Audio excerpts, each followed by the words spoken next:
C'est ça le secret des Américains. J'ai rencontré un pasteur américain, il m'a dit des choses, ça m'a interpellé. Il m'a dit, vous les Africains là, mais sincèrement, vous savez prier. Il dit, vous priez. Un jour, je lui ai dit, on me dit, je sors d'un jeûne de 5 jours à 7. Il m'a dit, il y a un mot qui est juste après. Parce qu'eux, ils jeûnent jusqu'à midi. Mais ils reconnaissent que nous, on prie et on gêne. On sait prier et gêner. Alléluia. Et la veille de prière, c'est 20h à 23h. Mais vous savez un point fort. Les principes de Dieu. Ils mettent les principes de Dieu en place. Comme Dieu est derrière sa parole, même Dieu n'a pas le choix. Mais si tu mets les principes de Dieu dans ta vie, même Dieu n'aura pas le choix. Parce qu'il ne peut pas régner sa parole. Mais quand tu es en train de jeûner et de prier, sans les principes de Dieu, même ton jeûne déjà c'est un ramadan. Alléluia. Tu n'écouteras pas tes prières. Mais tu jeûnes, tu pries. Et les principes de Dieu dans ta vie ne sont pas en place. La Bible déclare, il n'écoute que la prière des justes. La solution est entre vos mains. Dis à ta soeur, dis la solution est entre tes mains. Mais non, il faut vraiment parler, il faut parler. Comme ça, vous allez laisser votre pasteur tranquille. Toujours pasteur prie pour moi. Toujours pasteur prie pour moi. Parfois on est fatigué. Moi je dis à l'église, certaines personnes quand ils viennent me voir, je prie pour eux par gentillesse. Parfois mon cœur n'y est pas. Mais c'est la vérité. Hein. Amen. Mais quelqu'un qui ne paye pas sa dîme, quelqu'un qui ne paye pas sa dîme, qui veut me voir pasteur, je ne trouve pas de travail. Moi je suis Dieu. Déjà, tu es un voleur. Je veux dire quoi à Dieu? Qui te bénisse. Depuis quand tu es béni le voleur? Mais il est temps qu'on puisse mettre la parole de Dieu en place l'église. Vous aimez les gens qui sont gentils, mais aimez les gens qui vous mettent dans la parole de Dieu. Un frère prier comme ça, un jour à l'église, je dis frère, il ne faut plus prier comme ça. C'est terminé. Seigneur, bénis ceux qui ont donné, bénis ceux qui n'ont pas donné. C'est terminé comme ça. Depuis quand Dieu bénit ceux qui n'ont pas donné.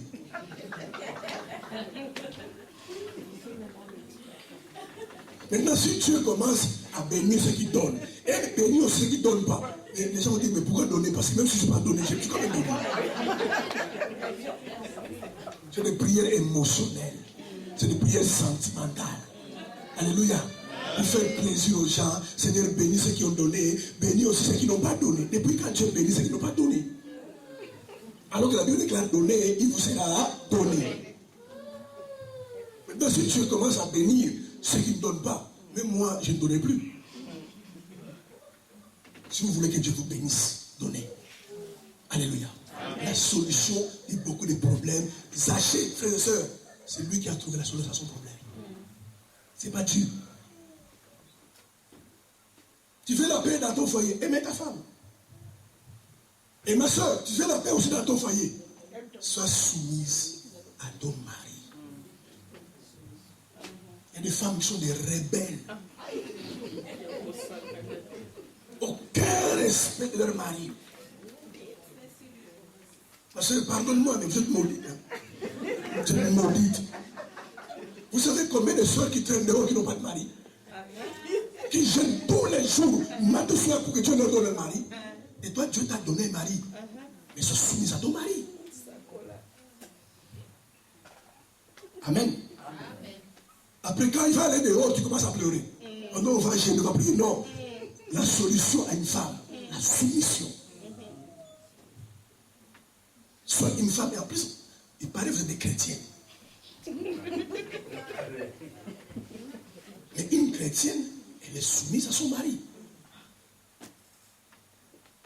La Bible ne dit pas, je ne sais pas si on a la Bible, mais moi ma Bible ne dit pas non, quand le mari est gentil, il faut se soumettre. Quand il est violent, il est arrogant. Non, la Bible dit femme soit soumise à son mari. C'est tout. La Bible ne dit pas non, s'il est chrétien, tu te soumets. S'il est un païen, tu te soumets. Alléluia. Il y a beaucoup de femmes. Ils sont responsables de la conversion de leur mari. Alléluia. Amen. Mais pourquoi tu viens toute seule à l'église? Il est où ton mari? Mais moi j'ai toujours dit aux femmes, écoutez-moi cette nuit, on est là pour parler. Alléluia. Amen. Moi j'ai toujours dit aux gens, ma soeur, si tu ne peux pas apprivoiser ton mari, tu ne peux pas amener ton mari vers toi, tu as des sérieux problèmes. Amen. Amen. Parce que ce que vous ne savez pas, une femme a un grand pouvoir sur la vie de son mari. Mais pas n'importe quelle femme, c'est la femme soumise. Une femme a un grand pouvoir. Lisez la Bible. Le serpent vient, il dit à Ève, prends le fruit, il mange. Ève prend le fruit, il mange. Il veut donner à Adam, Adam sans demander des explications. Il prend, il mange. Alléluia. C'est pour vous expliquer le pouvoir d'une femme par rapport à son mari. Adam devait quand même lui poser la question, mais toi aussi Ève, et tu as dit ne pas manger. Et pourquoi tu dis toi c'est comme ça aussi? Mais on a amené les fruits sans demander d'explication. Il a pris, il a mangé. Ma soeur, si tu n'arrives pas à amener ton mari à l'église, tu as des problèmes. Et ton problème, c'est ton comportement à la maison. Alléluia. C'est ton comportement à la maison. Parce qu'une femme soumise a un pouvoir sur son mari. Amen. Je vous dis la vérité. Dans cette question-là, il n'y a pas de question, tu es moi, tu es pasteur, non. Moi, j'ai une voiture. Ma femme conduit une voiture. Ma femme m'a dit, mais chérie, je vais aller quelque part accompagner. Mais tu as une voiture, tu sais conduire. Mais va toute seule. Oh non, je vais t'accompagner. Non, je n'irai pas avec toi. Tu sais conduire, tu as la voiture, va toute seule. Mais quand il parle, bon, allez-y, je vais t'accompagner. Le pouvoir d'une femme. Alléluia. Vous savez bien, mais vous avez la solution à vos problèmes. Vous avez la solution à vos problèmes. Faites comme Zachée. Il a vu qu'il était de petite taille. Il a vu qu'il y avait la foule. Il est monté sur les arbre. Et les gens commençaient à crier Jésus. Jésus venu. Comme par hasard. Oh, Dieu n'est pas un Dieu d'hasard. Comme par hasard. Jésus s'arrête là. Il regarde. Il voit qui? Zachée. Maintenant, tu imagines si tu n'étais pas monté. Vous imaginez si Zachée n'était pas monté. Bien aimé, il y a un arbre pour toi aussi. Ton problème, c'est qu'il faut que tu montes sur les arbres pour que tu puisses les voir. On n'a pas dit à Jésus, écoutez-moi, on n'a pas dit à Jésus quand il fallait tout droit. Après, avant de prendre la droite, regardez là. On n'a pas dit à Jésus. Jésus venait, il venait. Dès qu'il arrive sur l'arbre, il regarde. Il voit Zachée. Il dit descends. Aujourd'hui, le salut est entré dans ta maison.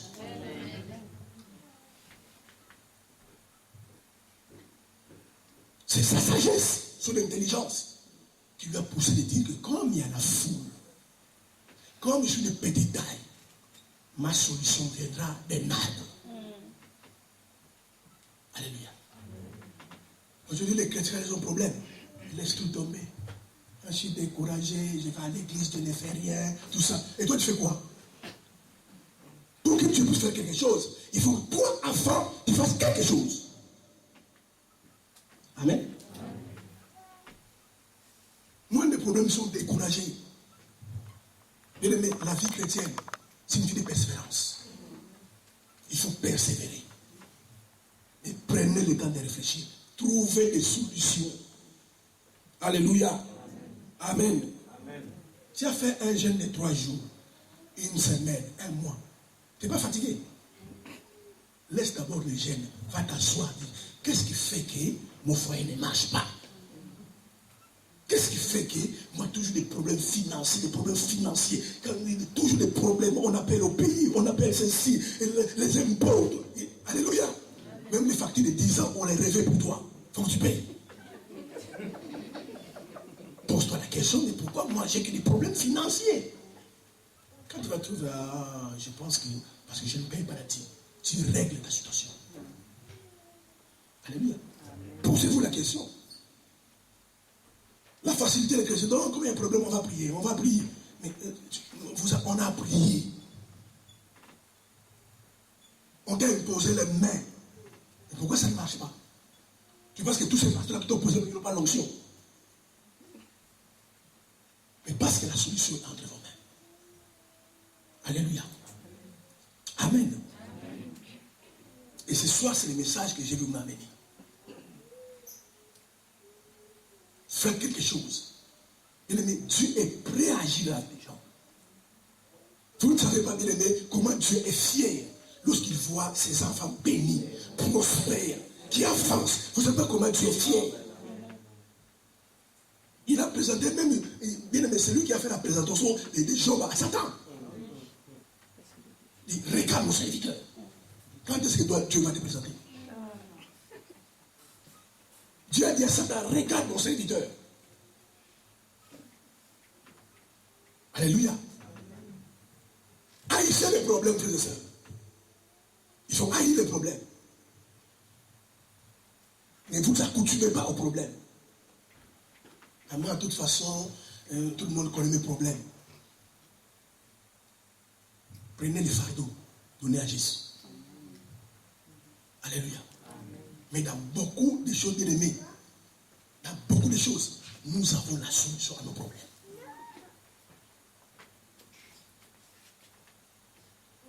Regarde, même Jésus a dit la même chose.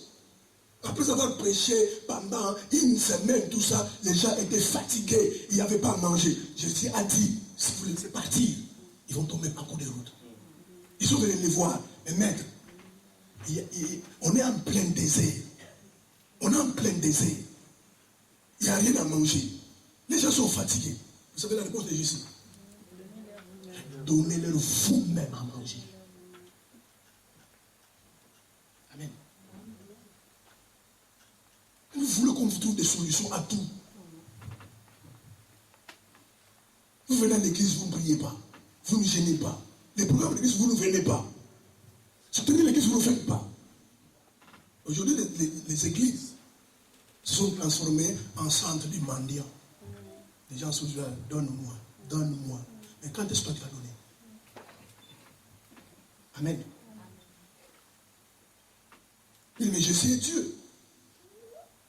Il fallait qu'il dise à ses disciples, comme on est en plein désert, moi, je vais leur donner à manger. Mais Jésus les a dit, vous-même, donnez-leur à manger. Alléluia. Frères, beaucoup d'entre vous, si vous exploitez les potentiels qui sont en vous, vous ne serez pas au niveau que vous êtes. Je vous dis la vérité. Si vous exploitez les potentiels spirituels, matériels, financiers qui tournent en vous, vous ne serez pas là où vous êtes. Parce que lorsque Dieu crée quelqu'un, et lorsque quelqu'un est né de nouveau, quelqu'un est sauvé, Dieu place en lui des grands potentiels. Amen. Mais parce que vous ne savez pas l'utiliser. Parce que quand un problème arrive, vous ne savez pas quoi faire. Vous avez toujours pensé, non, on va prier. On va gêner. Voilà pourquoi lorsqu'on prie, on gêne, il n'y a pas la solution. On se décourage. Et certains chrétiens même, leur solution, c'est changer d'église. Tu vas finir de changer d'église. Donc le problème, c'est en toi, c'est pas en l'église. Parce que souvent, c'est le vilain comportement des chrétiens. Quand sa vie ne change pas, les gens ne changent pas. Ah non, parce que je suis dans une mauvaise église. Alléluia. Ah, je vais aller dans telle église. Je vais aller dans telle église. À là-bas, je crois, j'aurai des solutions à mes problèmes. Et puis quand il va aller là-bas, il n'a toujours pas de solution. Il y a des chrétiens qui font des défilés de mots dans les églises. Amen. Moi, Dieu m'a fait la grâce d'aller prêcher presque partout. Parfois, j'ai fait que Je dis, c'est maintenant. Tellement des années, je n'ai pas vu. Pasteur, tu me connais. Ah bon, tu es venu ici. Tellement il se déplace d'église en église. C'est des mauvais chrétiens. Ils ne cherchent pas Dieu, ils cherchent la bénédiction. Ils cherchent le Dieu qui bénit. Alléluia. La solution dans beaucoup de problèmes est entre vos mains. En sortant ici ce matin, va t'asseoir chez toi à la maison. Je ne vous envoie pas d'aller prier. Allez s'asseoir. Et qu'est-ce qui fait que moi, dans ma maison, du split, tu dis pas avec mon mari, on se chamaille, on se querelle, on se bagarre, on s'entend. Qu'est-ce qui fait qu'on ne s'entend pas? Prenez le temps de réfléchir. Le Saint-Esprit va débarrer. Alléluia. Laissez un peu le petit diable à côté. Ah, ça se joue les démons. Mais bien aimé, les démons n'entrent pas comme ça. Pour qu'un démon puisse entrer dans un foyer, dans un mariage, dans une vie, il a besoin d'une porte. Mais si les portes sont fermées, ils n'entrent pas. Mais moi, les démons ne peuvent pas entrer chez moi. Ils ne peuvent pas entrer.